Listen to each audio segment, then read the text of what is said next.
What do you do with a feeling that has no origin? Not a memory you can trace back, not something you chose, just something that's been there, quietly, persistently, longer than you can remember. And the strange part isn't having it. The strange part is how convinced you are that it belongs to you, that you invented it, that it started with you. Miguel Rivera had that feeling. He called it music. He built a secret room around it. He protected it for years from people who loved him. And at the end of this film, after everything, he finds out it didn't start with him at all. Pixar actually made a movie about exactly why that happens, why the thing you keep most private might be the oldest thing you own. The answer isn't where most people look for it. Most people carry home the same version of Coco. Boy loves music, family banded. He fights for it anyway, falls into the land of the dead on Dia de los Muertos, discovers his idol was a fraud, finds his real ancestor, sings his great-grandmother back to herself. Ban lifts. Everybody cries.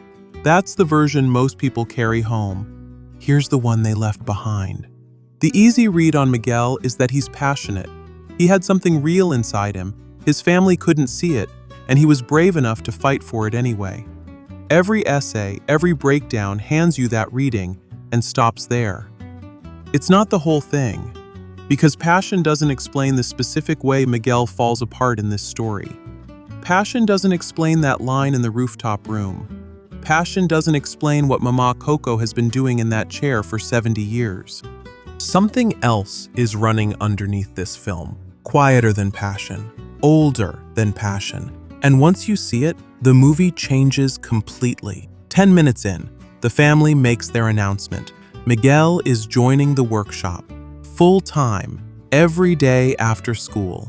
His father's proud. His grandmother is kissing his head. The room is full of love and certainty and tamales. And Miguel says his line, "A shoemaker, through and through." They leave. He deflates. 2 seconds of screen time. No music. The film doesn't linger. But that breath, that specific exhale the moment the room empties, is the most important thing that happens in the entire first act. Not because he's sad, because he's not surprised. He's not swallowing frustration. He's running a version of himself so practiced, so automatic, that delivering it costs him nothing. The real Miguel was already gone before they finished the sentence. He fills in the expected shape, waits for the room to empty, and becomes someone else. He's 12. That transition is already seamless. Up to the rooftop. Guitar, candles, posters covering every surface. Miguel alone before anyone finds him. And he says one line to nobody. I wish someone wanted to hear me. Not, I wish I could play in public. Not, I wish the band was different. Not, I wish my family understood. Someone wanted to hear him. He has the music. The music isn't what's missing. What's missing is one person who knows the version of him that exists up here. Outside of a dog and a great-grandmother who can barely stay awake, nobody in his life knows this Miguel is real. The room isn't a rehearsal space. It's the only place he exists without the other version running over him. Now here's the part most people walk right past. Miguel didn't discover music, didn't stumble onto it, didn't decide one day that he loved it more than shoes. Mama Coco used to hum to him when he was a baby, before words, before the band meant anything to him, before he could choose or refuse or understand what was being passed along. The oldest woman in the family, the one nobody thought had much left, was transmitting the buried thing directly into him before he had any say in it. Miguel didn't find the dream. The dream came back through him.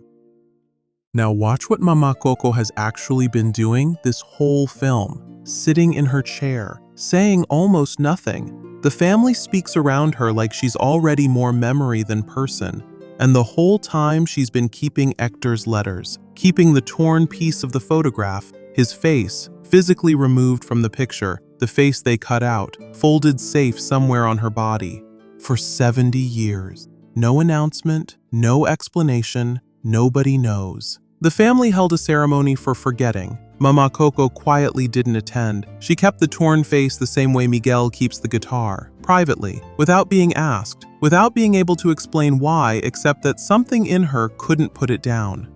Two people, opposite ends of a life, same buried thing between them, neither knowing the other was holding it. The family tried to end it. It found two people who couldn't let go and waited. And this is where it stops being about a kid in a rooftop room. You have something you keep private. Not hidden exactly. You're not lying about it. It's just separate.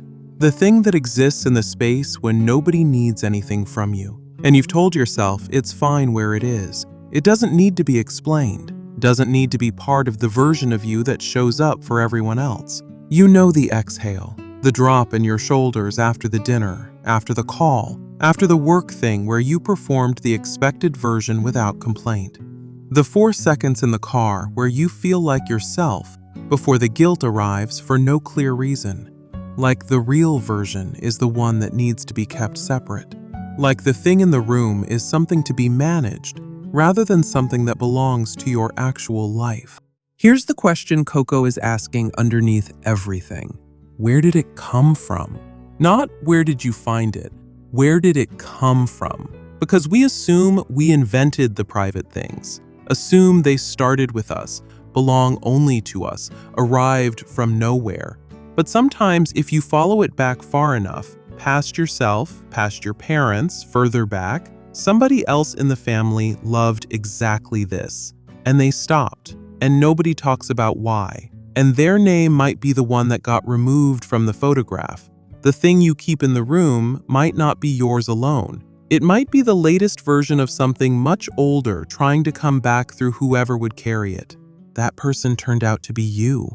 I had something like this, kept it separate for longer than made sense. The reason I gave myself was timing, not ready, needs work. Later, that wasn't it.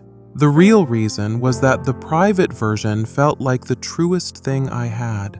And if I brought it out and it turned out to be ordinary, not bad, just ordinary, I'd have nothing left worth protecting.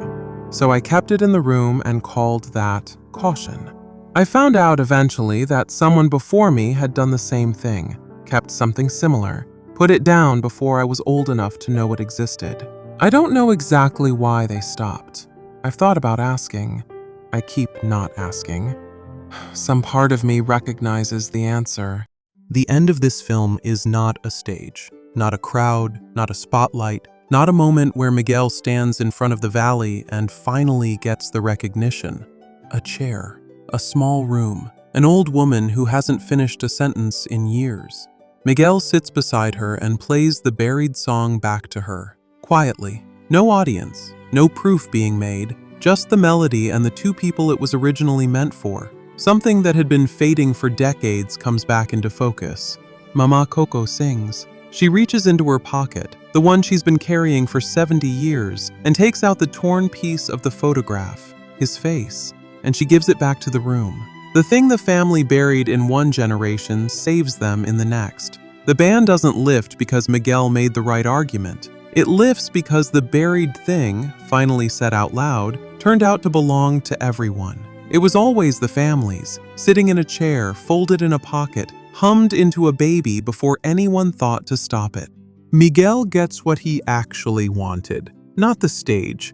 A family that finally knows his real name, not because he performed it into existence, because he sang it small enough and true enough for one specific person to hear it. You don't get to schedule that moment, but you do have to stop keeping the thing so private that the moment can't find you. Ask where it came from. Follow it back further than feels comfortable. Because somewhere in your family, there might be someone who loved exactly what you love and put it down before you were born. And maybe they put it down because nobody asked them to keep going. You're still here. You haven't put it down yet. That's not nothing. That might be the whole thing. And if this is the first time something put words to that feeling, the private thing, the exhale, the version of you that only exists when nobody needs anything, it probably won't be the last time you need reminding. That's what this channel is for. Subscribe. So the next time life makes you forget, Something here finds you again,